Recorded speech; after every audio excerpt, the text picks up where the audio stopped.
We are back with episode 14 of the Step Through, a weekly show about the WNBA, hosted by myself, Sabrina Merchant, along with Evan Gualberto. We have a new fan this week of our show. Evan, would you care to tell the people who that is? One, DeWanna Bonner. Bonner loves the step through. So, according to Rebecca Lova, DeWanna Bonner is a fan of the show, which means Alyssa Thomas is a fan of the show, which means all of you should be fans of the show. Good work. 14 episodes and crack the code. Anyway, we are recording this between games 2 and 3 of the WNBA semifinals, which are both tied at 1, the very best possible outcome that we could have hoped for heading into these series. The last time we spoke with you was between rounds 1 and 2 of the playoffs. So with all due apologies to the Seattle Storm and the Minnesota Lynx, not going to have a ton of time to talk about them today because there is a duo of semifinal series going on that take precedent, but just a couple of things about the Storm and the Lynx before we move on to the semis, because I mean, if you've gotten to episode 14 of this show, you know how much we love the Storm and the Lynx. So I just wanted to pour one out for Mercedes Russell, who played every single minute of regulation against the Phoenix Mercury in that second round game. I believe she played every single second of overtime as well. I might have been mistaken, but I couldn't help but watch that game and think, wouldn't the Sparks be so much better if Mercedes Russell were in place of Amanda Zahui? Could we make that happen? Because Mercedes, my girl, can do it all right? Whether that's slinging passes around the half court, making nice speeds out of the post. She brings the ball up. She runs the court in transition. She has the game-saving block because, she has the good sense to leave Briann Turner on the final possession and just reject the crap out of Skylar Diggins-Smith. Just an incredible season for Mercedes Russell. Way to step in for the hole left by Natasha Howard. The reason the Storm lost this game was nothing to do with the performance that Mercedes Russell gave, even though she had the unenviable task of being the primary defender on Brittney Griner. So just excited to see what her free agency looks like in a couple months. Solidifying her place as one of the big four in Seattle. Yeah. No, I mean, time can only tell. Step through all stars. We should have a graphic. Somebody work on a graphic for us. Just a couple of things liked from that game. I love a good elevator door set. Just it's a personal favorite. The one the Storm ran for Katie Lou Samuelson was just beautiful in the fourth quarter. And then, of course, the Phoenix Mercury closing the door on that the second time that Seattle tried to run it later in the game. Good for them for picking up on it. We got another great example of Stephanie Talbot's first step. I wish she could have played more in place of Azzy Bagagor, but alas, I do not make the rotation decisions in Seattle. And then on the Minnesota side, a very loud Aerial Powers game. Just all the things that Aerial Powers does. Lots of buckets, lots of talking, lots of turnovers, unfortunately. Same for one, Kayla McBride, although less on the talking, just more on the buckets and turnovers. And unfortunately, we only got about 12 minutes of Lish Clarendon because they were unable to go with that foot thing they got going on. It was just really impressive watching pick up SLOOT full court, which is kind of the only way anyone ever makes SLOOT uncomfortable. And the fact that Clarendon was able to do that, while also lumbering around the half court to get back and closeouts, was just, I don't know. It was cool to watch. Unfortunate that Minnesota, after such a good regular season, is already out. But hey, those are the breaks. Hey, at least we have really good semifinal series, even with Seattle and Minnesota out, because we have essentially an Eastern Conference Finals and a Western Conference Finals, which is great for travel purposes. Kind of, I guess. You can read lots of other people talking about the problems that they're still having with travel, but at least everyone's basically in the same time zone. Not really sure if Arizona and Vegas are in the same time zone right now. Arizona does weird things with daylight savings. And I guess Chicago is in Central, but could be a lot worse. Did you want to start with Chicago, Connecticut, or Phoenix, Vegas? Well, seeing as how the WNBA starts with Connecticut, Chicago, and it doesn't really matter how long games go. We get if we get less of Aces Mercury, apparently that's fine. So I think we should start there because everybody wants to start there. Everyone wants to start with Connecticut, Chicago. All right. So the Eastern Conference Finals, for lack of a better word. What was your major takeaway from game one? Because I had to watch most of it on delay, and the narrative that I had seen online before I got to the game was, why didn't Connecticut use Jonquel Jones more? And I came away from my watch thinking, I don't understand the question. So, Evan, can you help explain to me what happened in game one if it was not the fact that they didn't go to Jonquel Jones enough? So I actually think I also saw that narrative. I think I can understand why, because I never want to. No, that's not true. I'm a very judgmental person, but I don't want to hold it against people who watch it for the first time and have certain criticisms, because chances are I felt that way in the moment. But, the luxury of a rewatch is I went back, I rewatched it. What I found was that so you saw this throughout the whole game, but most especially in the fourth quarter, the Sky just did a tremendous job jamming up Jonquel. That was really tough to say. I don't want to have to say it again. So best example is this out of bounds play early in the fourth where Jonquel is the inbounder. Astu is on her. There's a slice screen set and she gets body check as much as she can by Ali. And then Dolson is waiting in the lane and then she has two hands on her. And then Astu is right behind her, making sure she basically hands her off to Steph. And so they're basically like four arms all over Jonquel. Also, she can get post-up position and go ISO on Steph Dolson. And she ends up throwing up a tough turnaround fadeaway, which, is her bread and butter normally. But it's just symptomatic of, how the Sky attacked her pretty much defensively. And so the more we get into it, I won't talk very much about overtime, just because as much as overtime and double overtime matter to giving you the result, I think it was more about attrition at that point. So from a scheme perspective, I'm only going to be looking at regulation. Well, let's start here before I jump into like more clips. Did you feel that Connecticut did more damage by not looking to go to Jonquel in the traditional, we have an A1 level scorer, throw her the ball, get out of the way? Or, I mean, this is leading, obviously, but, was it more like the Sky took stuff away and then we go from there? Yeah, I mean, we saw this in the Sky Minnesota game where the Sky basically made Sylvia Fowles a non-factor on offense in the second half of that game with the defensive change. And I thought they did a pretty good job in the second half of taking away Jonquel's easy options too.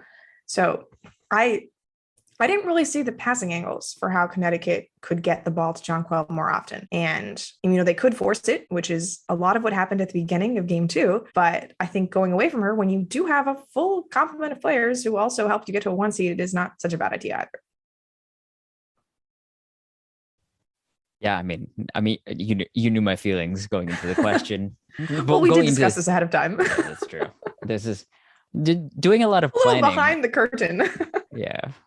Sorry if it's not just on the spot. Okay, so the way I look at it is, did the Sun get taken out of their offense by not being able to give it to Jonquel? To that, my answer is no. Because if we look at 82-77, there's an Alyssa Thomas, Briann January side ball screen. Jonquel replaces while AT rolls. And so that's something we see all the time. And, if it weren't for a Courtney Vandersloot late rotation and great steal, that's a bucket for Alyssa Thomas, who we'll talk quite a bit about in a little bit.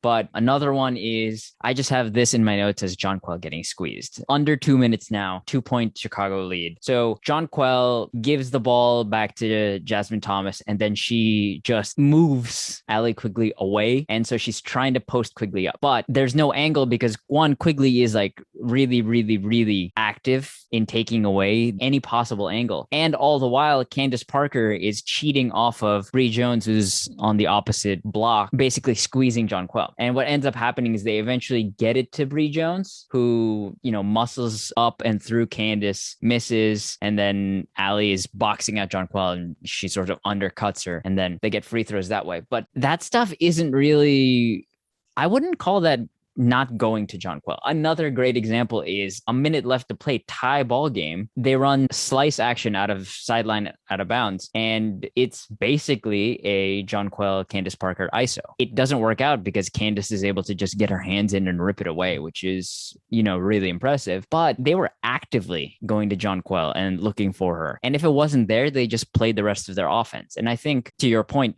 they are a 1 seed for a reason. And I don't think that the loss in game 1 was because they weren't trying to. I mean, even the final play of the game, it was very much for Jonquel. So I just want to get this out of the way because, again, the coolest thing in the world is when the W lets you in on the huddle. Curt Miller calls opposite power clear. Opposite power clear.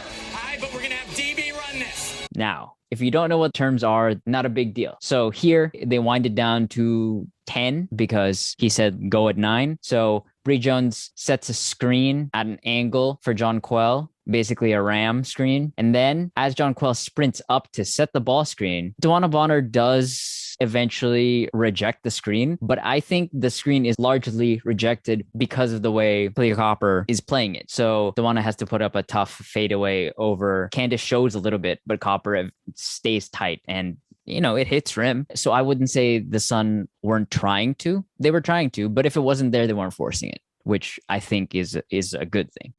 Yeah, and I think we saw at the start of game 2, they were kind of forcing it. I think everybody heard that, whether you agree with what's happening in the media or not, you do hear that oh, hey, we didn't get the ball to Jonquel enough. How can your MVP not be involved enough in the first game of the playoffs for this team? And I thought they kind of overcorrected at the start of game 2. They were throwing some really bad entry passes in an attempt to get the ball to Jonquel. 90 seconds into the game, Jaz forces a pass into Jonquel and turnover, Chicago scores. Another minute later, she tries a little pocket pass instead of an overhand entry pass and turnover, Chicago scores. And it's not just Jaz, right? Bonner completely airmailed a couple passes to Bri Jones. There was one sequence where Bonner is being guarded by SLOOT and for some reason still tries to throw a pass to Jonquel, who's in between Azuri and Candace Parker, which just seems like the most dangerous possible situation to throw an entry pass.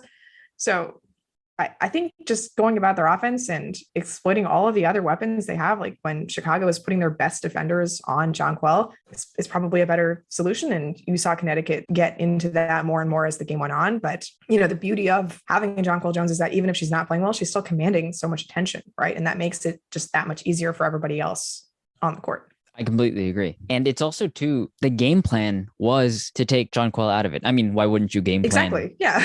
For the MVP, right? So the Sky, that was probably the focal point of their defensive game plan. Offensively, obviously the Sky want to get out and run. We saw this against the Lynx specifically, is if they turn you over, you're done. And I guess we can talk about this in a little bit, but the Sky also, their offense looks much more crisp. It still leaves a little bit to be desired at times. But I think you were the one who pointed this out to me in the fourth quarter of game 1. And actually, looking back, most of game 1, they were getting the Sun in rotation, and it actually looked like the Sun weren't in control at times. Because even when the Sun are in rotation throughout most of the season, I thought, oh yeah, they have everything covered. Perfect X outs, everything. But because of the danger of SLOOT being able to throw passes that maybe nobody else can throw, Candace Parker threw one where it was just, I was mesmerized by it. And Allie just being a threat wherever she is, setting screens at random angles and just generally, being unpredictable. That's tough to game plan for. It's interesting for Connecticut because you've seen defenses where they're like, hey, we're just going to let this one person try to beat us by themselves and shut down everyone else. And that's clearly what single coverage is something that you saw during the regular season against Jonquel a lot. But, I think Chicago has made the correct decision that it's not like Connecticut is filled with spacers or anything.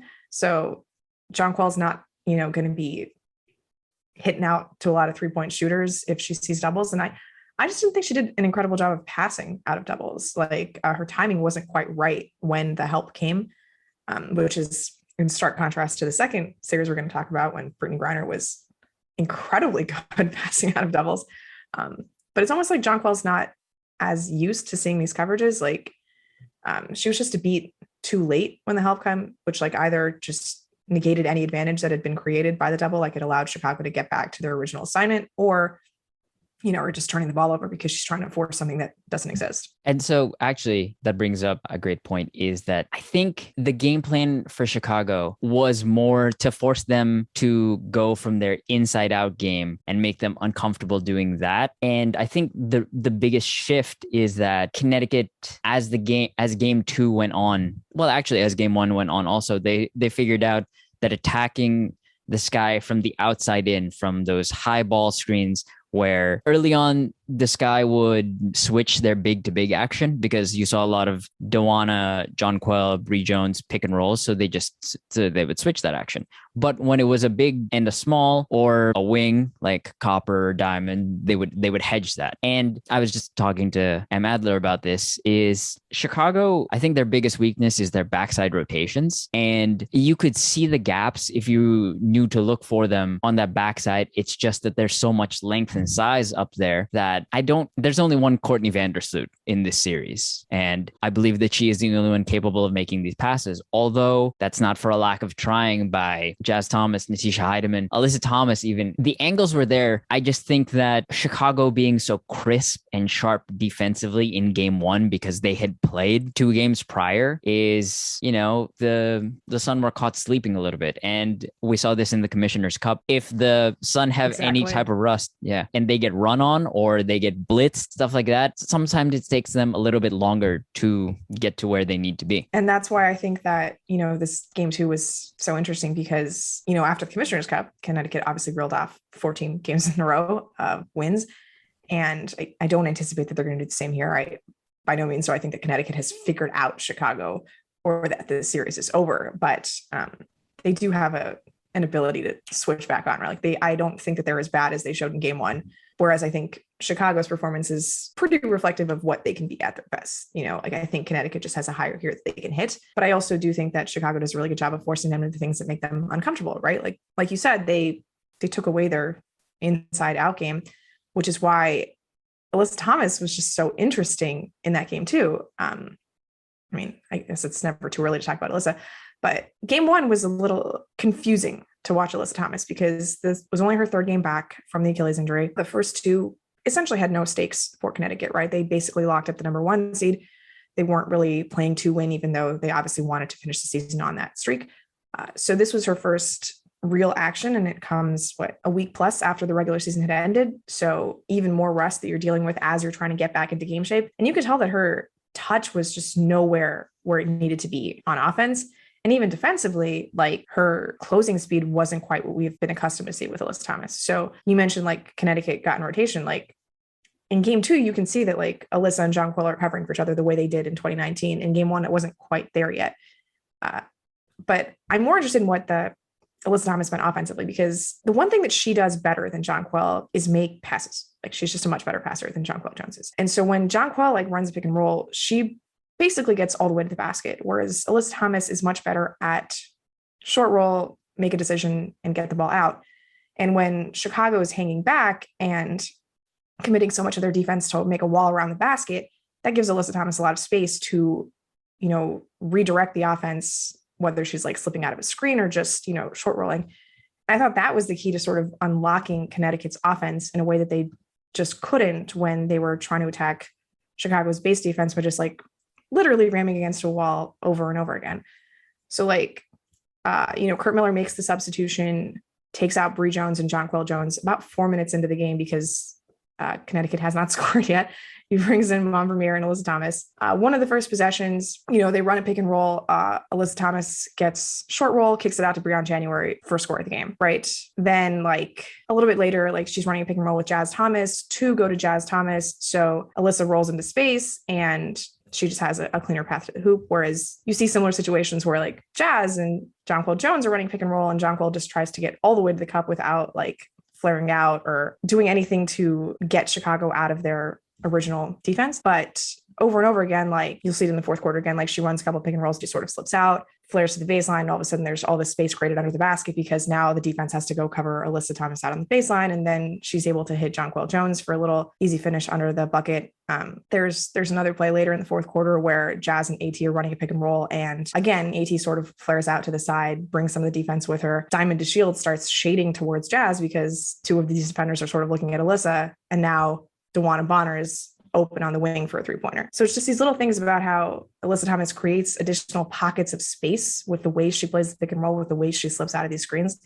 And it's almost like Chicago wasn't ready for it because they geared all of their defensive attention to, we need to stop Jonquel Jones. And again, I completely agree with that decision, but that's why Alyssa Thomas needed to play those minutes, I guess, in game one, so that she was more comfortable, more in rhythm to be ready to go for game two. And if this is Alyssa Thomas gearing like up into game shape, what a freaking devastating weapon that is. Yeah, and I think that Alyssa Thomas's ability to just move, right? There's a reason she has that nickname. So we saw it in the fourth quarter of game one, where the Sun run this Iverson slice action, which I've talked about. I actually talked about it in the very first episode we ever did, where eventually Bri Jones just ends up with a post up. And so Astute comes to double and Alyssa Thomas just finds a pocket of space, and then she is able to get the layup. And then, where is that reflected? One of the very first possessions in the second game, where they just run actually a straight dribble the ball, swing it to the corner. Bri Jones seals.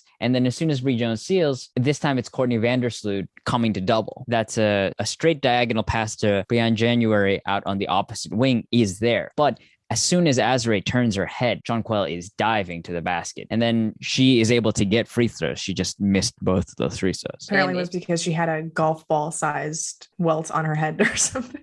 Right. Important clarification for everybody who's been reading these game stories and doesn't know what's happening. And then so Alyssa Thomas coming alive, like you could see her getting attacked actually. So I wanted to highlight this one just because, Spain pick and roll it's cool. So in the second quarter, what I actually saw was Alyssa Thomas getting attacked a lot defensively, not necessarily going at her, but getting her in movement, testing, the somehow somehow fully repaired leg. Like, I don't understand how that works. But Alyssa Thomas is guarding Candace Parker, who goes to dribble handoff with Courtney Vandersloot.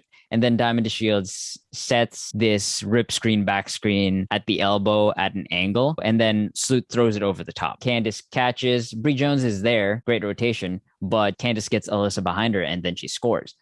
And if you look through all of the times that the Sky attacked Alyssa Thomas, it was in situations like that. It wasn't necessarily a one-on-one ISO. But where she starts to figure it out is stuff we saw more of in game two. So in the fourth quarter of game one, Alyssa Thomas receives the ball in the backcourt and she is pushing it and she takes it all the way. Briann January is basically, I think, early Chicago action for DeWanna Bonner. And so she pitches it to DB and then she sprints to find space. She isn't able to get the ball, but the ball gets swung to Briann January, who attacks Allie Quigley. And then eventually she takes a tough floater, but it's a sign that like Alyssa Thomas is starting to come alive, because it wasn't a grab and go, but like her ability to take and push is another added element. If you fast forward through this possession, is Dolson tries to swing it to Diamond DeShields in the opposite corner and Alyssa Thomas picks it off. She coasts it, goes all the way, and then she doesn't go all the way to the basket because those haven't been successful forays just yet, but she kicks it behind her to DB for a trail three. It's a miss, but you could start to see the engine revving. I can't tell if you're proud of yourself for that. I am really proud of myself. I was trying to hide it. Yeah, and when Alyssa comes alive, there's just certain things that she does that nobody else on the Sun can do, regardless of the fact that this was the number one team in the regular season. Like, there are those possessions when I think she had 3 offensive rebounds against Stephanie Dolson and finally gets the free throws. And I mean, she only makes one free throw and draws a technical in the process, so it's a wash of a possession. But hey, it's a lot of Alyssa Thomas. She ends up hitting this fadeaway over Dolson later in the game, which, watching Alyssa Thomas take a fadeaway while still doing the push-out motion is just a very surreal experience, because it doesn't look like anybody else's fadeaway that I've ever seen. And then again, just more of the passing that she's able to do that nobody else on the Sun can really do. Like I mentioned, all of these instances of where the perimeter players are trying to inbound or like enter the ball into Jonquel Jones in the post, and they can't because of all the defensive pressure that they're applying on Jonquel. There's a possession in the third quarter where Alyssa Thomas is at the top of the key. Jonquel essentially has 3 defenders around her, and Alyssa is still able to lob it into her. I'm not sure how she saw the angle when like this is an action that is just befuddled the Sun the entire game. Alyssa's like, nah, I got this. Like, just lobs it right into her. There's a bucket for Jonquel, only her second of the game, I believe. So yeah, like it's so interesting to think that like Connecticut had to make these almost defensive sacrifices in this game to just wake up their team a little bit. Like the game really just broke open when they brought in Alyssa Thomas and Natisha Hiedeman, both of whom are, I would say, worse defenders than the players that they're replacing. And Natisha Hiedeman, a significantly worse defender, I would say, than Briann January. But they just needed to, you know, add some juice. And like the fact that you have such solid defensive players at every other position sort of allows you to potentially absorb some weak links, like when Hiedeman can't make her way over a screen and Courtney Vandersloot gets to, you know, wide open free throw jumpers because Natisha Hiedeman's trailing behind her. Those are some sacrifices you just have to make because they needed a little extra oomph on the offensive end. And it's the kind of thing that like I didn't think Curt Miller was willing to do, right? Like this game was essentially decided by 2 bench players. And we're talking about Curt Miller, who runs a 7-player rotation, and like just Alyssa Thomas plays 40 minutes when she had a dislocated shoulder like 2 days earlier. This is not the Curt Miller I have grown to know, but the fact that he was able to rely on Hiedeman and Thomas and Kyla Charles and even Beatrice Montpamir for that session in the first half, like this is a much deeper team than I think people are willing to give them credit for. And it's one thing to have that depth. It's another thing to actually utilize it in situations that matter. So it was fascinating to see like these 2 players have such an outsized impact on the game. I have a couple more things to say about Hiedeman, but if you needed to say anything. Oh, just, I mean, there's this one sequence that just, I loved it so much. So DB gets a relatively open corner 3, and Alyssa Thomas comes in with the back tap, and she's able to keep it alive. Briann January with the no look. Briann January had a couple of these like needlessly fancy passes, which I am all for. Hey, yeah, we're on national TV. Let's go for it. Yeah. So Briann, like quick no look bounce pass to Jaz Thomas. And then Alyssa Thomas sets a quick ball screen, and then Bri Jones is kind of like sealing on the baseline. And so Jaz Thomas is able to get a baseline jumper, which, quick aside, Jaz Thomas's offense, I remember I received a small bit of ridicule from you when I was talking about the Storm Sun Commissioner's Cup game. And I was like, oh yeah, if Jaz Thomas just hit more shots. And then you rightfully pointed out that, like, you know, if everybody hits some shots, then yeah, that's the difference. And Jaz Thomas isn't necessarily the most.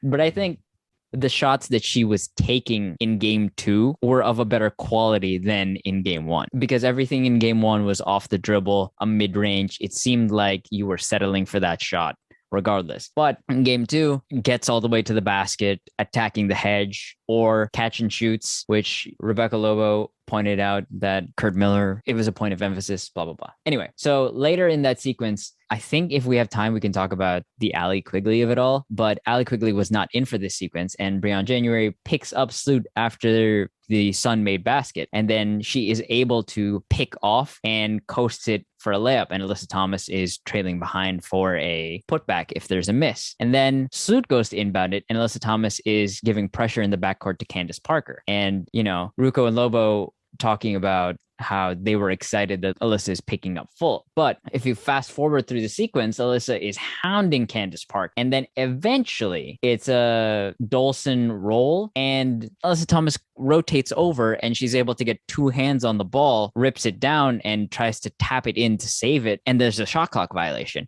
And it's just 3 possessions where Alyssa Thomas is the difference maker in 2 of those 3. I can see why Chicago wasn't ready for that, because she'd only played 2 games. She was not great in game 1, right? Like, you couldn't have expected her to just turn it on like this. I mean, unless, I guess we should have expected her to turn it on like this because she is Alyssa Thomas and does not feel pain. But I would not have expected her to turn it on like this. So the fact that they were able to cater their game plan to shutting down, the 8 players that got Connecticut to this number 1 seed, I think they deserve a lot of credit for that. It just so happened that, oh, hey, Alyssa Thomas is here and casually puts up a double-double and is a plus 30 off the bench in a WNBA semifinal game. Yeah. Sorry, just one more, like, she just unlocks so many things. And the January, I failed to talk about this before. I had it in my notes to hit on this before. But the January Alyssa Thomas combo, 4 minutes left to play in the 4th of game 1. Jonquel is pressuring Candace Parker, and then Briann January comes in to pick her pocket, and the ball lands in the hands of Alyssa Thomas. And it's just one fluid motion, quick hit ahead to Briann January, who gets a run out, and that trims the lead down to 3 with, like I said, just under 4 minutes left to play. And so, Alyssa Thomas didn't look great in game 1. If you're basing it on results, she doesn't look great, but I think throwing her out there allowed her to find these gaps like you talked about. And those are the gaps that they largely exploited in game 2. So, the going forward, will those be there? If the Sky have any hope of hanging in this series, probably not. But, she figures things out, and that's what's great about her. Right. You have to imagine that the Sky are also going to make adjustments, to deal with this new wrinkle that Alyssa Thomas is providing. One thing the Sky, I think, should have been prepared for was how to defend Natisha Hiedeman. So I think the Sky basically lost this game at the end of the first quarter when they subbed out Parker, Quigley, and SLOOT together with about 3.5 minutes left in the first. And they had been dominating this game. Like, they went up 11-0. Even as Connecticut starts to figure out their offense, they're not exactly making a huge dent in the lead, right? Like, it's still, 19-11 when they make this sub. But for Connecticut to be within 1 by the end of the first quarter, I think Hiedeman was great at setting up what the Sun were trying to do. How are you expecting to score as Chicago if you don't have Parker, SLOOT, and Quigley on the court at the same time? That's just a really, really strange decision. They didn't make that again in the second half, thank goodness. But you can just point to these little moments and be like, hey, well, if you end the quarter up 8 or 9, the tenor of the game feels entirely different than, oh, crap, Jonquel Jones hasn't scored yet. We're only up by 1. We were up 11-0. What the hell happened? The momentum, I think those shifts matter. But back to Hiedeman for a second. When she comes into the game, there is a stretch where all 3 of the couples in this game are on the court together. We've got Hiedeman and Jaz Thomas, DB and Alyssa Thomas, and Courtney Vandersloot and Allie Quigley, which, love's in the air. It's great. I'm just very happy to see all of these players playing together with people they love on the same team. Beautiful stuff.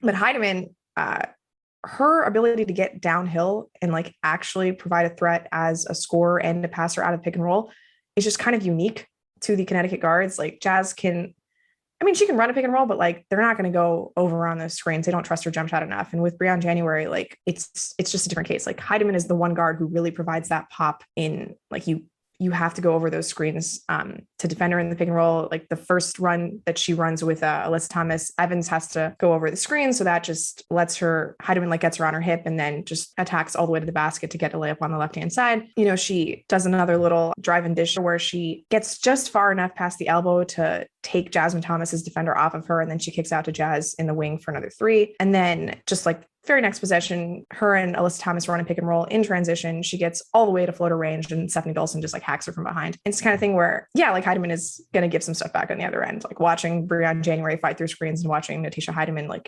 essentially go under on most screens because that's the way she can keep the ball in front of her. It's a different level of defensive intensity that you're going to get from the 2 of them, but her ability to just put pressure on the rim in a different way than just throwing the ball into the posts over and over again was so necessary to just breaking down the Chicago defense. And we've talked about Hiedeman a lot as sort of a change of pace. If she hits 3s, this offense is so much harder to contain. It wasn't even really her jumper that was doing it to me. It was just her ability to get downhill. And that's something I think Chicago should have known. That's not exactly unheard of compared to the rest of her regular season. Yeah. And to your point, actually, those two, the last 2 things you mentioned tie together perfectly. Is why would Curt Miller care if Natisha Hiedeman can't defend as well as Briann January when you don't have SLOOT, Quigley, Yeah, She so are Dana Evans. she did very much. So actually, sorry to the viewer, I have tons of clips of the sky being in hedge and having like the backside be open, susceptible. So the first Hiedeman thing you're talking about is a hard hedge by a stew. Then I believe is Mon Premier, who is just sealing the whole way to get through. And then the next time down, the sky are in drop. So Hiedeman attacks this ball screen going middle with Alyssa Thomas, and Alyssa Thomas is in that pocket of space that would be a threat that makes Kahleah Copper cheat over, like you said, and then Jaz Thomas hits a 3. And so it's just like, and that's another thing is I don't think in game 1 I saw Jasmine Thomas defend Kahleah Copper at all. I think she was primarily on SLOOT. I don't think that, I mean, it's tough to guard Kahleah Copper regardless, but I think having the lateral quickness to be able to stay in front and shut off those angles is more important than having the length to contest her at the rim. Because if she gets there, good things are going to happen for the sky. But if she doesn't, then you live with her taking 2s and 3s. I mean, nothing really to add there. Like, Kahleah Copper, I already apologized to her last week. I mean, good things happen when she has the ball in her hands, and when she gets to attack and close out, like, good luck trying to stop her from getting all the way to the cup. The Sun have not figured out how to contain Courtney Vandersloot just yet. In which, of course, like, how can you contain Courtney Vandersloot? She is the best point guard in the WNBA, I think. I mean, she's the best passing point guard in the WNBA, let's put it that way.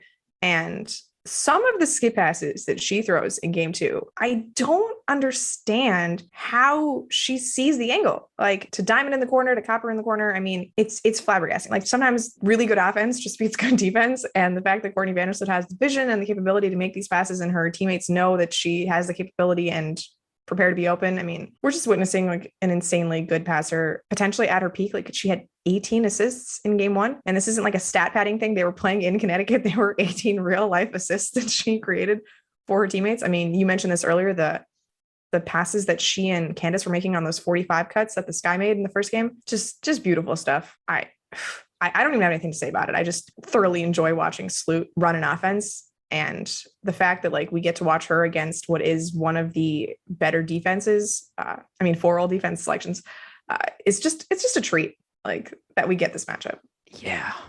One more thing, DeWanna Bonner is going to get someone to hit her in the face, because she is getting the Sky defenders so mad by how many times she elbows them on her jumpers.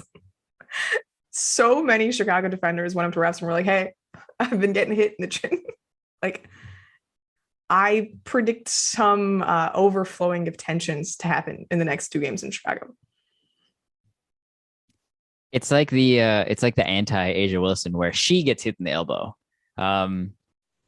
So I guess before we move on to the next series, I just wanted to highlight, for me, like a major difference between the two teams is that Chicago, as good as their defense was in game 1, it's still far and away from where the Sun are. So the Sun have the ability to run a play a few times in a row and still get good shots out of it.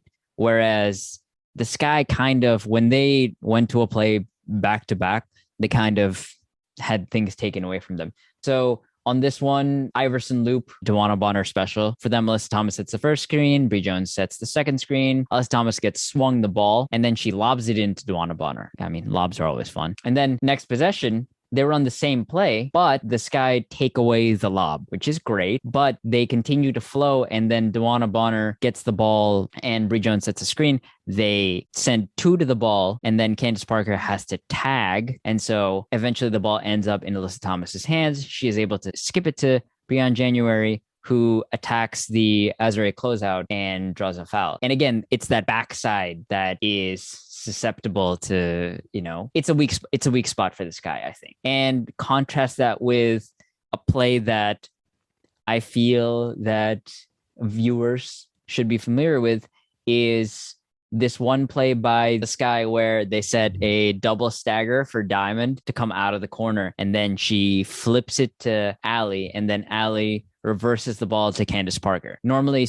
we've seen blind pig action, but they keep the two bigs on that far side. And so it turns into basically a double ball screen in closed space for SLOOT. And Dolson is the second screener. She is able to, like you were saying, that 45, it's right there. Great stuff. But the next time that they run it, they take that away. So double stagger again for Diamond, flip to Alley, swing to SLOOT, double ball screen. But then the difference here is Natisha sort of works to make her have to reject it initially. And then the two ball screens are set higher, so there's no need to hedge. And then basically that play is effectively snuffed out. And then in game 2, they look to do it again, but this time it's for Alley. Alley flips it to Copper, and then Jaz is able to make SLOOT reject the screen. And, you know, there's similar plays in principle, but because of the mobility this time of Alyssa Thomas and Jaz, it goes back to that thing we talked about of sometimes the Sky feel like they have the right pieces in the wrong places for certain plays. So it's a great contrast. And if the Sun had won game 1, which they very well could have, it'd be a much more disappointing series. But now we have this back and forth, and you see teams constantly adjusting. Like I actually was thinking about this. If you just look at the halftime scores, they're not that different.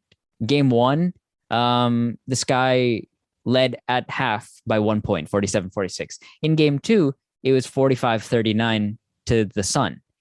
But like, if you watch both first halves, they feel completely different. So I mean, I'm just excited for the rest of the series. Yeah, and I'm equally excited for the rest of the series on the other half of the WNBA semifinals, where we get Phoenix versus Vegas, appropriately coming after we went overboard on Connecticut, Chicago. Fitting into the theme. So at the risk of burying the lead, Diana Taurasi just put on one of the all-time great WNBA playoff performances in game 2. 13 shots, 39 points, lots of trash talk submitted in the process, probably ruining Kelsey Plum's hopes and dreams. You know, there was a lovely interview during the game where Kelsey Plum said how lucky she was to be able to play against her childhood idol. And even though she had to guard her and she was probably going to take some in the stomach and in the chin while she has to guard her, she's going to be smiling the whole time because she gets to play against Diana. I love the sentiment, Plum. I'm going to ask her to reconsider if she was still smiling the entire way through, because Diana just handed it to her and to whichever defender from the Aces was the poor sap who had to guard her throughout the game. First of all, the Aces defensively were just not ready to go for this one. A'ja Wilson said post-game they approached it with the mentality of a regular season game, and it certainly looked like it. I mean, they had the plan to had a joke scheduled there, but I don't want to antagonize Aces fans even more than that. So they had a plan to double Brittney Griner, right? Which is what they had to do in game 1 because Liz Cambage is not available to go for the appropriate number of minutes to match up with Brittney. Great. They start Kiah Stokes. They double her. It worked out pretty well in game 1. Brittney was not able to get going. She had 24 points in game 1, but wasn't able to create for her teammates in the way that you would expect from someone who is being doubled, right? Her passing out of the doubles in game 2 was phenomenal. And just the rotations that Vegas was making, like, were they rotating? Like, it was like they didn't know where they were supposed to help from. No matter where Brittney saw the double, like, she was able to find somebody to hit for the open shot. I mean, like, whether that's like making a skip across the court to Shea Petty or just dumping the ball off to Bri Turner, who makes a cut into the basket. She found Kiah Nurse like on one of the first few possessions of the game, and Kiah is able to attack a closeout and then finish around the cup herself. I mean, there was no way of stopping Brittney Griner. And the fact that like they simultaneously allowed Brittney to go off and Diana to go off, I don't understand what the game plan was. Like, something has to be accomplished, right? Like Chicago, they took Jonquel out of the game. Yeah, they got beat somewhere else, but like you have to, you know, cover one outlet before the other one bursts out, like the whack-a-mole thing. Something has to get hit. And the Aces just like didn't bring a mallet to the game or something. Like nothing got stopped. Literally within the first 2 minutes of the game starting, like Chelsea Gray and A'ja Wilson miscommunicate on some sort of screening action. Diana just like walks into a wide open 3 at the top of the key. How are you leaving Diana Taurasi open anywhere? I don't understand. Just like a really disappointing performance from the Aces defense. And Phoenix is so very well equipped to take advantage of those mistakes, because when Taurasi starts feeling it, it's just special. Yeah, it's laughable. The shots she was hitting, laughable. The other thing too about the Mercury, and this was the case during the regular season, is if you let Diana get going, then suddenly her gravity is that much greater. So for those of you unfamiliar with the Mercury offense, like I think one thing you will find, even if you're just a casual observer, is that Diana Taurasi being used as a screener unlocks a lot of things for her teammates. Simply because you leave Diana open, she's gonna make it. Even if Diana's not open, she's going to take it, and chances are she's going to make it. I don't know how to assess her health at this point. I know that'll be a talking point over the course of this series. Yeah, I guess something else to say is I know that Liz is still working on getting her conditioning back, but if Kia Vaughn sets a high ball screen on Kelsey Plum, Kelsey has to really, really, really fight to get over that, and she has to push Diana further in. So Liz, she's inside the 3-point line. You have to meet Diana Taurasi at the level of the screen, or if it's a super high screen, at least above the 3-point line, because she's going to take it anyway. And if she makes her misses, you have to live with the result, but you have to give more effort, I think. Yeah, and when I think of the Aces, just step away from the defense for a second, like I just think of them more as like an interior based team, right? Like they do all of their work inside the 3-point line. And for the bulk of their offensive production to have come from Riquna Williams and Kelsey Plum so far in the series, and most of that is perimeter shots, it's just a weird way of watching them work, right? Like I know it was just fine in game one. Like they won by 6. It wasn't really that close at the end of the game. Like Phoenix made a nice run at the end to sort of make it closer than it appeared to be. But yeah, you can count on Kelsey Plum and Riquna Williams to hit those shots. It's not what makes this team's identity, right? Like they're supposed to bully you and be more physical than you inside the paint. Like Jackie Young is supposed to be stronger than her defenders, and A'ja Wilson is, that unguardable jumper and her ability to get to the basket. Like the things that I associate with the Aces aren't happening right now. And I understand that it led to one win. Diana shooting like 6 out of 17 in the first game. The Mercury are a better 3-point shooting team than going 9 of 31 in game one, as we saw in game two when like their open looks started falling. It's not that the Aces can't get into track meet, because they obviously have the offensive firepower to get into a track meet. It's just, I want to see more from their front court. I want to see more from A'ja. I want to see more from Hamby. I know Liz doesn't quite have it yet. The fact that they're getting minutes for like Kia Stokes and Jisoo Park in the series still is just so strange to me. But their starters, other than Riquna Williams, like aren't as strong as they needed to be in these first 2 games. And if you're not going to play the type of defense necessary to stop Phoenix down, like you're going to need just better performances from everybody offensively. And like 98 points in 3 quarters is what they surrendered in that second game. 98 points. It would have been cool if it was 100. That's a nice round number. But 98 points in 30 minutes? I don't understand how that's possible when you have to bring the ball up every single possession. Like if they had just gotten 24-second violations, they could have stopped, the Mercury from scoring that many points, because it's what this team finished second in the league in defensive rating this year, right? The Vegas Aces. Somewhere thereabouts. Was any of that visible in these last 2 games? Like even the first game, I mean, they still let up Phoenix score 90 in that game. I understand Phoenix is a perfectly good offense, and like Diana Taurasi has her gravity and like whatever, but this is WNBA semifinals. We're talking about a team that like coached by Bill Laimbeer, who prides themselves on their defense. I'm just not seeing any of that pride on the court right now. Kelsey Plum is playing harder than anybody else, and she's not your best defensive player. Like somebody else has to bring it. I guess my assessment of the situation is that when you're talking about their identity, if you are going to try and score and run with the Mercury, which I mean, you could do it, but you want to do it your way. So we've seen the Aces put up 100-something points in the past, and we've marveled at those performances. But those performances came similar to what I was talking about with, the Sun, is inside out. The ball goes into A'ja Wilson, Liz Cambage, Dearica Hamby, Chelsea Gray, even Jackie Young. I didn't know that I was going to throw out all of those names, but I just thought of their post up and like paint threat. You throw the ball in there and then you play out from there. But I think perhaps the reason they're getting sucked into this game is if you think about who you can go at offensively, like who your defender is in front of you.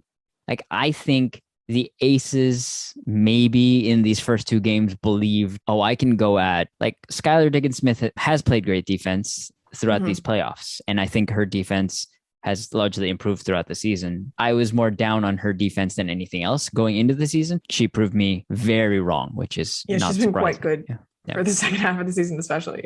Yeah.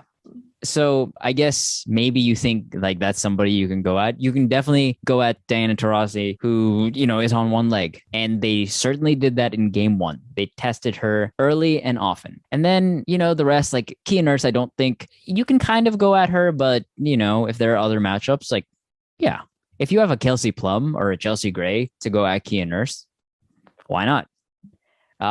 Such as the power of, Sophie Cunningham. These players, you can go at Sophie Cunningham. Yeah, no, but I'm saying like you see these players in front of you and you're like, oh yeah, I'm definitely gonna go there, as opposed to, oh, Brittney Griner's in there, Bri Turner is in there. Like, I'm not going to throw the ball into A'ja Wilson because like I'm afraid that Bri Turner is going to get a pick and go the other way. It makes sense to me as an idea, but you've had 2 games. You have to adjust to, you're playing how the Mercury want you to play, and you're not going to win that way. That's why they've made it this far. That's why they've eliminated 2 teams from the playoffs already. So it feels like they've gotten baited.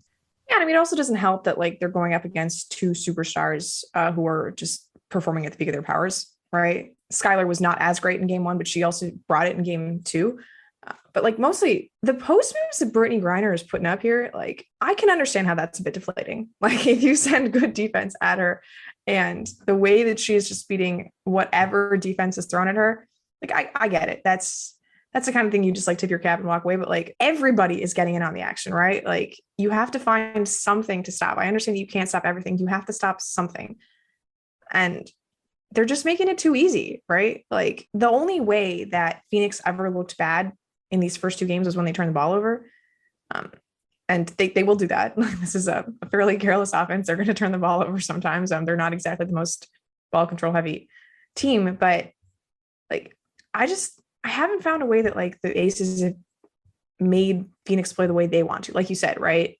Everything seems to be on the Mercury's terms, and like the result didn't go their way in game 1, like whether that was just because Taurasi's ankle was gimpy or like they didn't make as many shots as they could have. I still feel more comfortable with like the way the series is going just from a style perspective, for the Mercury. I don't like it as much for the Aces. And that's weird because I thought that the Aces had a significant talent advantage going into this. They have more depth, more quality depth than the Mercury do. They theoretically have like all of the weapons you'd want to throw at what the Mercury do best, right? Like you've got Liz who can go one-on-one with Brittney Griner. And just side note, the post matchups between Brittney Griner and Liz Cambage are delightful. I'm sure everybody saw the one thing on Twitter where they like shushed each other on back-to-back possessions in game 1. That was so much fun. It kept happening in game 2, right? Liz got to play more minutes. She ended up starting the second half. She played a lot of the fourth quarter because it seems like she's getting into better shape after having had COVID at the end of the regular season. She was able to beat Brittney down the court on that transition layup that ended up getting her an and one. She like successfully defended Griner on a couple of post ups. There obviously were some moves that Brittney ended up like scoring a hook shot on her in the first quarter, and Liz was able to get the better of her on like a jumper later in the game. But like you have Liz, you have like a big who can guard Brittney. You've got some solid perimeter defense who should be able to make a dent in Diana Taurasi, right? Like at the very least, just don't leave her open, right? Like how many times were there just a basic screening action like from Kia Vaughn that just sprung Diana Taurasi wide open on the 3-point line? And yeah, Kia Vaughn sets good screens. And you mentioned this, that like Kelsey Plum has to fight really hard over, but this is not like some complicated stuff that Phoenix is running, right? Like the Aces should know what they're doing. And a lot of it just seems like, oh, we feel confident that we can score at the same rate as Phoenix. So like, we're not going to put in the requisite effort on defense. And I just don't think that's the right way to approach this series. Yeah, I agree. I think the most indicative stat is the fact that in game 1, so Kelsey Plum led the Aces with 17 shots. Riquna Williams, 14. Chelsea Gray, 13. A'ja Wilson, 12. That's fine, right? I mean, it was a win, a 6-point win. And like you said, I agree. It's the final score makes it seem much closer than it was. But in game two, like you look at these shots, and yeah, it's also a byproduct of, certain players are playing more and you want to save Asia Wilson, stuff like that. But Kelsey Plum, again, 17 shots. Riquna Williams, 12 shots. And then Liz Cambage with 10. Like you like seeing that because much more minutes. Chelsea Gray with 9. And then Asia Wilson with 8. Like, and yeah, she had 7 assists. The ball was going in. But like, you need to get her more looks because you can't have her call back to a previous thing. And, as a reference also to like the thing she said, like she can't just be out there for cardio. Like she has to be the focal point of the offense.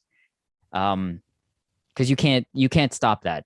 You want to force action where either Bri Turner or Brittney Griner is defending Asia Wilson, because like I genuinely don't think anybody else is good enough. And if you only have those two options and maybe one of them is not on the floor, then you force the other one and you attack. And then even if you don't get a score out of that, you get rotation and you put the Mercury in rotation. They're not the most crisp defensively, right? Especially closing out. If you have Riquna Williams and they ran this like fantastic like early flare action, sometimes like teams call it chess, which is a swing and then gets a flare screen, and as Riquna is flaring, like she gets the ball right back and hits a 3. I think she got one of those each game. Yeah, that's great stuff, but like you're not making the defense work. It's a make, yes, but you're not making the defense work. The Mercury don't have to work as hard when the Aces are taking the type of shots that the Mercury are probably taking in practice, right? So they go, if you're going bucket for bucket, you can do it, but do it the way you have always done it.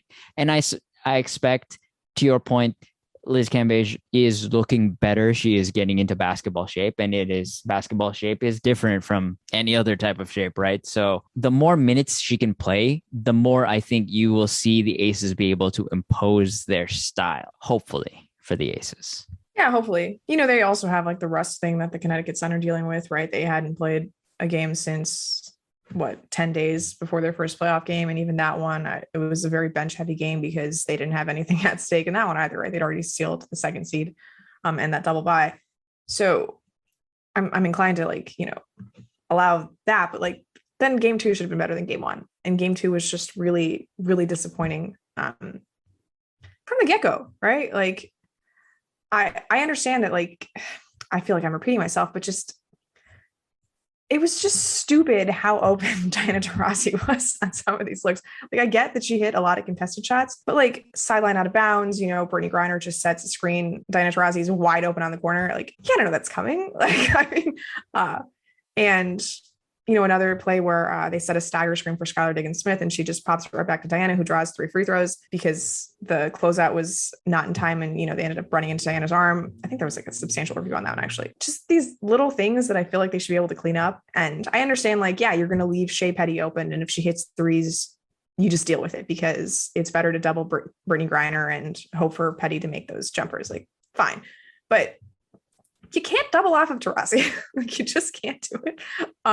You have to keep up with Skylar Diggins-Smith in transition. Let Kia Vaughn shoot those, wide open free throw elbow jumpers, like, fine. But just the decisions they were making on defense didn't always make sense to me. Like, they were letting Phoenix go to their preferred options instead of making them work for something secondary. Like, when Brittney Griner got doubled, like, most of the time it was just one pass, that shot's open. There's very few situations where like they actually had to ping pong the ball around the court and like get the Aces in rotation. Like, and that's great. Like, if you're going to make Phoenix work and have to, commit 4 passes after that Griner double, like, that's what you want.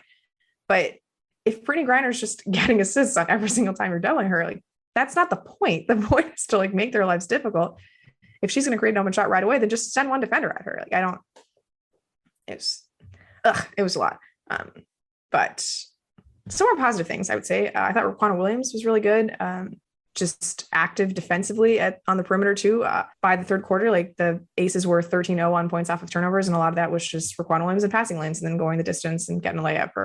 Her jumper was working. I mean, the fact that they got her on the minimum, and according to Nikki Collin, that they got her for less than other teams were offering, really nice bit of work from the Aces front office. And it has been just a seamless fit with her in Vegas. Like, the way she wants to play is exactly how Limbier wants to use her. Kelsey Plum again, just terrifically fun on offense. She did find her way into the hands of Brittney Griner block once or twice. Like even when she tried to reverse on Brittney, Griner got the better of her too. I appreciate that she's willing to challenge her, but Brittney looks better defensively than I've seen her in some time. Like they're not really making her defend in space either. So she's just basically able to camp around the rim and protect the basket. Maybe they should try to do something with that, like pull her away, but it hasn't happened yet. And then, just more Diana Taurasi. There was this one play in the second quarter where she got Plum on her in the post and immediately calls for the ball and then just fades away on Plum. And it was so pretty, just like a perfect execution of a fadeaway. It reminded me a lot of Kobe, actually, just hit the footwork there, but it was just that she knew instantaneously, like, oh, this is my moment. Like they cleared it out for her. Like what's Kelsey Plum to do to guard Diana Taurasi in the post? Like literally nothing. This is just a mistake of a possession. And then once she got going, right, like the shots that she was hitting at the end of the third and the start of the fourth, I mean, she did the like you're here for the show kind of motion, right, towards the end of the third quarter. That was really pretty. It's been a while since we've seen like this kind of Diana Taurasi game, and I was a little concerned at the end when they left her in the fourth quarter, even though they were up by at least teens, because we all saw what happened to her ankle in that Indiana Fever game when she had to come back late. Thank goodness nothing happened because playing with fire there, Sandy Brondello. I mean, I don't think I would have asked her to come out. I just say like, oh, this is your normal rest, right? Yeah. I don't know that would have. Okay. The Aces won the first game. There is this tendency to, feel that because maybe the Mercury barely lost, the final score seems a lot closer than the game actually was, or if you watch the game actually felt, because even when the score was close, it didn't feel like the Aces were going anywhere. It felt like something miraculous was going to have to happen in order for the Mercury to pull that one out. But the feel of the game is, I worry that if the Aces are this easily sucked into the Mercury playing style, that having two games that, while not in the Mercury home arena, or one of them will be. Oh, yeah, great. I mean, that's something, but yeah. that's a conversation for a different time. We can put the link below of the conversation about like why the Mercury aren't playing X. But if you're gonna get swayed by the momentum of the game, if you are going to end up playing their game, as I continue to say, and that's not going to get any easier when the Mercury have their fans in the stands, no matter where that happens to be. Yeah, and I don't want to like just bash on the Aces completely because they did win one game, right? Like just because they lost home court advantage doesn't mean they're out of control of this series by any means. They're more than capable of winning a game on the road. They took the season series from the Mercury. Like this is not a matchup that I think is going away from them by any means, but just it's hard not to like fall into these trends sometimes, right? Like it seems like Connecticut is starting to figure things out against Chicago. I would still say that Chicago seems much like I would still think they have a very good chance of winning game 3 in that series, just based on everything they were able to do against that Connecticut defense and the way that they're consistently making life difficult for Jonquel. Just the momentum shifts, you just worry about them, right? Like no one on the Aces like scares me to the effect of Diana Taurasi getting going, and maybe that's not fair to A'ja Wilson or Chelsea Gray, but it just takes a special kind of player to do what Diana did. And the fact that she's doing this, like coming off of an injury, it's just a little worrisome that you weren't able to capitalize on her at her weakest, like she theoretically will only get stronger as the series goes on. And you would hope that you were able to pounce as the Aces before that happened. And then I have a tremendous amount of respect for the way Sandy Brondello makes adjustments, right? The way that we saw this against Seattle, how Jewel Lloyd carved them up in that last regular season game and then was essentially almost entirely shut down during their playoff game. Like the way they evolved as the game went on, we mentioned that elevator door thing earlier, right? Like ran it once, no chance of getting it the second time, right? And then we've seen that with how they have, responded to those Brittney Griner doubles, right? Like the way they were moving off the ball, the way they're getting Brittney Griner the ball when the double comes. Like, it's just, I saw a lot from Phoenix that makes me more hopeful going forward, whereas like the Aces were on this downward trajectory. And again, I still think it's a perfectly logical outcome that Las Vegas wins the series in 4. Like, I don't think I'd be shocked in the slightest if that were to happen, but they just left so much on the table in game 2. Like, it was the worst performance of any of the 4 teams in those 4 games, which is why it's disappointing, because you and I have talked about this at length, where we think that they have the highest ceiling of all these teams. Well, I mean, now that I know that Connecticut happens to be the deepest team in the league, maybe I feel differently. I don't feel differently. No, I agree with you. The Aces are the highest upside team. And it just, it seems silly to say because of the result of if you look at the final score of game 2, to say that there are tiny adjustments that can be made that's gonna fix all of this. It seems silly, but that's how I feel. Is the Aces have these little tweaks to make, and like, I'll continue to say this until my dying breath, apparently. But like, Diana Taurasi is going to make tough shots, and then all you can hope to do is put her in as difficult position as possible. If she makes those shots, then what can you do? That's just attack her more on defense. I mean, like, you saw Chelsea Gray cross her over a couple times, more of that, please. Because if she's going to hit you on offense, which there's very little you can do about, honestly, you just got to make the math work out for you on the other end. Also, and you probably know this way more than I do, Chelsea Gray is not a small guard. Like, there were occasional post-ups ran for her. If you have to invert your offense and run it that way, then like, do it. Like, I don't care anymore about getting everybody involved, like making everyone feel welcome, blah, blah, blah. Like, it's the playoffs. Like, we're past that point. Exactly. That's Carolyn Swords and Lindsay Allen are no longer starting. We can get to the real stuff now. Yeah.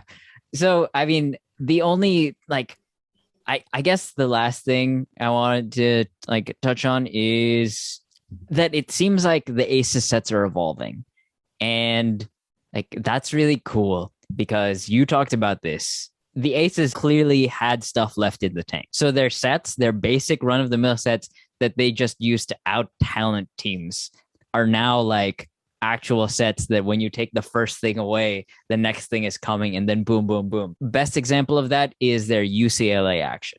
So if you don't know what that is, that's cool. I'll have arrows here for you. But effectively, it is whoever, might be a guard, might not be, whatever you classify Chelsea Gray as when you have certain lineups on the floor. So pass it to the player free throw line extended, and then cut off of the UCLA screen, this back screen. And the very first time they run it in this series, Chelsea Gray gets a post up on Skylar Diggins-Smith, backs down, Brittney Griner comes over to help, and she hits a fadeaway. And then the next time they run, it's UCLA again, but this time A'ja Wilson sets an away screen for Riquna Williams, who gets another one. So it's a double stagger basically, but she doesn't, cut that hard. So it seems like it's all decoy action. The real secret sauce is Kelsey Plum, who initially passed the ball in, sets a cross screen for A'ja Wilson to get deep post position. They call a foul on there, but more is happening, and it's getting more interesting. And then it's basically this scissor or X action where the ball is entered into the wing, and then you see 2 cut off. And I didn't see any of this in the regular season, or if I saw it every now and then, but they never ran it as progressions. And now they're running it as progressions, because eventually you're going to get something out of one of these sets. And that's just a very small example. I'm not going to talk a lot about it because I went overboard with the Sun game, and, as the WNBA goes, like, there's no room in the schedule. So we'll leave this one a little short, and, they just got blown out. So I'm not going to deep dive into their film, but the Aces are, to your point, still, they continue to be the favorite in this series. It would not surprise me very much either if they won the next 2 games in completely dominant fashion. That would not surprise me. What would surprise me is if they put up one more of these games where they just give everything up. Yeah, absolutely. Just that would surprise me more than anything else. Last note on Phoenix Vegas, Briann Turner has answered our question. She tweeted, for inquiring minds, my phone stays in my backpack and we go straight to the locker room after the game. And I usually have a tweet ready in my head to say. So there is no scheduling happening. There is no separate person who has the phone who is, publishing a drafted tweet. This is full on Bri Turner just motoring to get her tweet off as soon as possible after the game's over. So, yeah. And she takes a lot of time to respond. If you've seen that video, I'll have it playing here, where they're celebrating the Sophie Cunningham game where she went off and everybody is mobbing her pretty much. But Bri Turner is laser focused. She's on her phone. She's either responding, replying, texting, whatever, but she is locked in. I guess if you don't have anything else, I have this one thing. By the way, I'm a basketball coach. I have never ever once called one of my players by their preferred nickname. Like if it's a shortened version of your name, yeah, fine. But hearing Sandy Brondello in the clutch in a wired situation against the Storm, call her Breezy, that's dope. There's a lot of similar names on that team. We've got Bria, we've got Brittney, we've got Brianna. So maybe it's just easier for clarification. I do wonder how Curt Miller accomplishes it, because even in my notes, distinguishing between Brianna Jones and Briann January was a challenge. I might be making this up, but I'm pretty sure when he was drawing up that game winner, I heard him say Breezy. So maybe he calls Bri Jones Breezy. Okay. All right. Maybe. I'm going to have to do some further digging into this. If you know how Curt Miller distinguishes between Bri Jones and Briann January, please let me know, because I could use the help. Yeah. Do you want to end on just quick predictions for game 3? Sure. I was going really to say that. Yeah. Well, I mean, yeah, in terms of adjustments, yeah. Yeah. But we will be back. We're not going to be back after game 3. That's just not going to happen. No, I think we'll probably be here to recap the semifinals, or if it goes to a game 5, maybe before that. Yeah. So that's the next time you see us, but you can lead us off. I think Jonquel Jones will go off in game 3. I don't know if it's going to lead to a Chicago loss or a Connecticut win, but I think Jonquel Jones is going to have a very big game. I think that the recipe for the Sky has been to get Candace going early offensively, or to have her hit a couple of shots, to have her take a couple of shots. And that puts more pressure on the Sun to have to defend her more, as opposed to just using her as a playmaker, which I think that's primarily how Chicago is using her. I think they're going to try and hyper accelerate that in game 3. I hope to see more Jaz Thomas on Kahleah Copper. That was a cool adjustment, I think. And Bri Turner, I hope does more fun stuff. Actually, Bri Turner and Alyssa Thomas, I hope do more of the same, of grab and goes, sprint into dribble handoffs and then navigate space after. Because, they're not necessarily players you worry about behind the arc, but they can do so many things. So, yeah, not a prediction, but a hope.